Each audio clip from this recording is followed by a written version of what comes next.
Number 7, do you know of any attempts and projects to build a new temple in Jerusalem?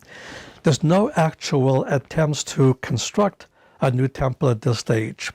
The situation with the government, the situation with Islam and things of that nature, plus the fact that the majority of Israelis are secular, they're not interested in seeing a temple with resuming animal sacrifices, so there's no attempt at the moment being made to rebuild the temple. But three things are happening in preparation for it.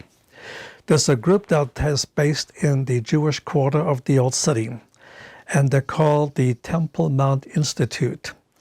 And over the years, what they've done is make all of the furnishings for the temple. And now they pretty got everything finished already.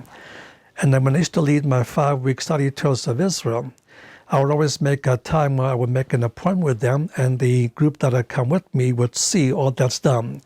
They have the common priestly garments, they have the high priestly garments, they have the pots and pans to catch the blood, they have the golden lampstand, they have the silver trumpets, they have the shofar, the ram's horn, and they have everything needed for the temple to be used. And so when the temple is built, they'll bring all these things in. And so that part is already an accomplished job. A second group is called the Ateret HaKohanim. They're based inside the Muslim quarter of the Old City. And their name, Ateret HaKohanim, means the crown of the priesthood. And what they've done is choose descendants of Aaron and training them to do proper sacrifices. Most Jewish people today don't know what tribe they're from. The only tribe that's kept their identity is the tribe of Levi. So people named Levi, Levine, Leventhal, Levinson, or some form of that name are from the tribe of Levi. But not all Levites could be priests. Only those who are direct descendants of Aaron could serve in the priesthood, and Jewish people named Kohen or Kohen. That could be spelled K-A-H-N or C-O-H-N or C-O-H-E-N or some form of that. That's the Hebrew word for priest. And so they selected Orthodox Jews who are of the Kohen line and training them to do proper sacrifices. So when the temple is built, they have people already trained to function properly in the new sacrificial system. The third thing is the need for the perfect red heifer. The laws of the red heifer are found in Numbers chapter 19. And it basically emphasizes that what the law of Moses required is a cow that is basically reddish brown. That's the Mosaic law. But the rabbinic law added some more details in that it cannot have more than 2 white hairs or 2 white or black hairs.